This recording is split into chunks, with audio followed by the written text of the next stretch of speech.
অনেকগুলো SVG file কিভাবে একসাথে ইপিএসে ট্রান্সফার করতে হয় এই বিষয়ে দেখলাম অনেকেই কৌতূহলী এবং অনেকে তাদেরকে পরামর্শ দিয়েছে যে স্ক্রিপ্ট লাগবে। তো ইলাস্ট্রেটরের মাধ্যমে এই কাজটা খুব সহজে করতে পারবেন, কোনো স্ক্রিপ্ট লাগবে না। ইলাস্ট্রেটরের ভিতরেই এই ফাংশন অলরেডি দেওয়া আছে। তো এখানে আমি 20টা এসভিজি ফাইল নিয়েছি, এই 20টা ফাইলকে আমি ইপিএস 10-এ পরিবর্তন করব। তো এটা কীভাবে ইলাস্ট্রেটর দিয়ে করতে হয় এটা আমরা একটু এখন দেখব। প্রথমে ওই ফোল্ডারের লোকেশনটা একটু কপি করে নিই। ইলাস্ট্রেটরে ওপেন থেকে ওই লোকেশনটা সিলেক্ট করলাম, একটা ফাইল ওপেন করলাম। এটা একটা সিইউটি ফাইল। তো এখন আপনার ইলাস্ট্রেটরে অবশ্যই এই অপশনটা থাকবে উইন্ডোজ।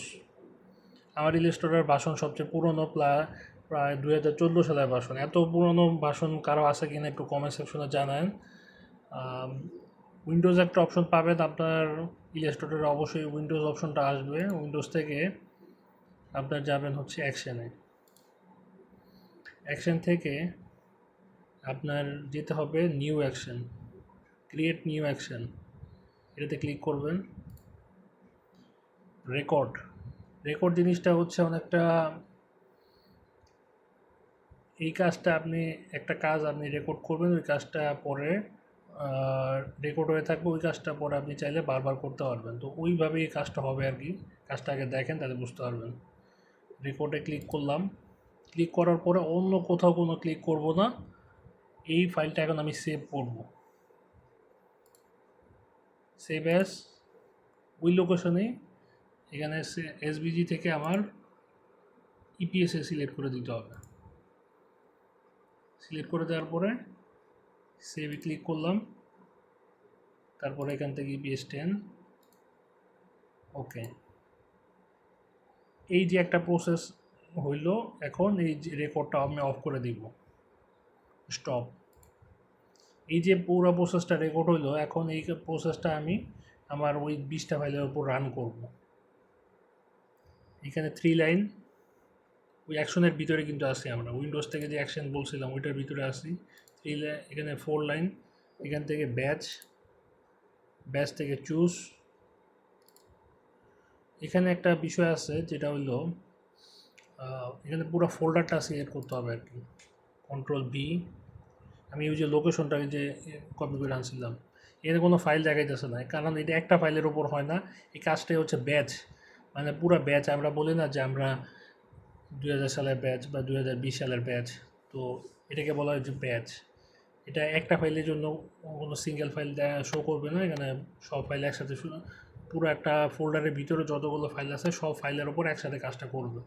তো আমি ফোল্ডারের ভিতরে আছি, এই জন্য কোনো ফাইল দেখাচ্ছে না। এখন আমি ফোল্ডার থেকে এক স্টেপ বাইরে চলে আসব। তো এখান থেকে আমি পুরো ফোল্ডারটাকে সিলেক্ট করব। বুঝতে পারছেন এটা কোন ফোল্ডার? এটা হচ্ছে সেই ফোল্ডার যেই ফোল্ডারের ভিতরে আমার ওই 20টা ফাইল ছিল। ঠিক আছে, আবার একটু দেখাই দিই। এই যে এখানে অনেক কিছু আছে, এই যে এখানে 20টা ফোল্ডার অলরেডি কিন্তু একটা হয়ে গেছে। এই ফোল্ডারটা সিলেক্ট করলাম, সিলেক্ট ফোল্ডার অপশনে ক্লিক করব, তারপর ওকে দিব। ওই যে অলরেডি কাজ শুরু হয়ে গেছে। কোনো স্ক্রিপ্ট লাগবে না, কিছু লাগবে না। এইভাবে আপনি ইলাস্ট্রেটর ব্যবহার করে এসভিজি থেকে অগণিত ইপিএস তৈরি করতে পারবেন। এই কাজটা শেষ হোক, আমি তারপর আপনাকে ইপিএসটা দেখাবো। ওপেন করার দরকার নেই, কারণ এখানে ফাইলের মধ্যে কিছু আছে, আমি অত হাই কোয়ালিটির ফাইল নেই। তো আপনি নেওয়ার সময় অবশ্যই হাই কোয়ালিটি ফাইল নেবেন। অলরেডি আমার 20টা ফাইল হয়ে গেছে। আমি যদি ওই ফোল্ডারটা একটু দেখাই, এই যে এখানে 20টা ইপিএস, একটু টাইপ দিয়ে সিলেক্ট করে এই যে 20টা ফাইল, 20টা ইপিএস তৈরি হয়ে গেছে। এগুলো হচ্ছে ইপিএস 10। এই যে ইপিএস তৈরি হয়ে গেছে। এগুলো চাইলে এখন অ্যাডোবি স্টকে বা যে কোনো মাইক্রোস্টকে আপলোড দেওয়া যাবে। তবে আপলোড দেওয়ার ব্যাপারে আপনি আপলোড দেওয়ার গাইডলাইন অবশ্যই ফলো করবেন। আর এই ধরনের ভিডিও যদি আরও চান, আমি চেষ্টা করব আমাদের ইউটিউব চ্যানেলে এই ভিডিওগুলো আরও এই ধরনের ভিডিও দিতে যদি আপনারা আগ্রহ বোধ করেন তাহলেই দিব। আর যদি আপনাদের থেকে ওইরকম কোনো সাড়া শব্দ না পাই তাহলে আর দিব না। ধন্যবাদ।